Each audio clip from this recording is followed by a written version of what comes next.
Okay, I'm going to do a double one here because what we get when people are coming to us is what do I need to bring from a dog's first grooming appointment and can I stay?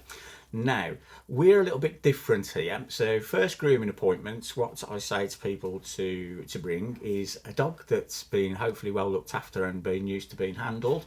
And then if they're used to having a favourite toy with them, they can bring the favourite toy.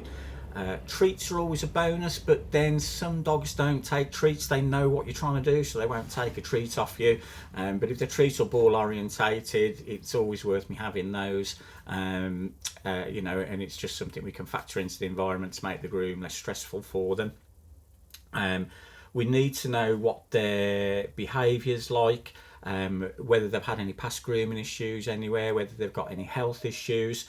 And the other thing is just make sure you've got your lead and your collar with them, the normal ones. That helps. And as I say, can you stay then? This will depend on how the dog is with you. Now, what I've found in the past, we've always had an open door policy. And up until the advent of COVID, we used to find quite a few people stayed. Obviously, COVID, we had to stop doing that.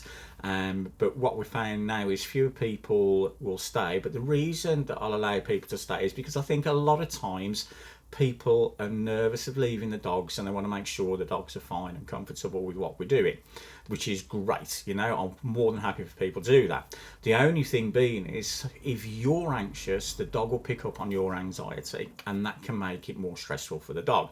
Now, I'm big enough and ugly enough that I'm quite comfortable saying to people, look, your anxiety is causing the dog to be anxious.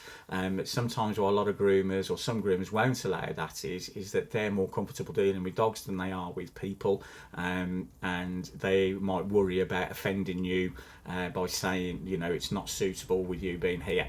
For those of you with kids, think about what it was like on the first day at nursery, and the kids turning round and the dogs are almost the same. I'm not one for anthropomorphism, but it's almost as if they're looking at you and saying, once the people have gone out of the room, the dogs are looking at you going, okay, shall we get on with it now then?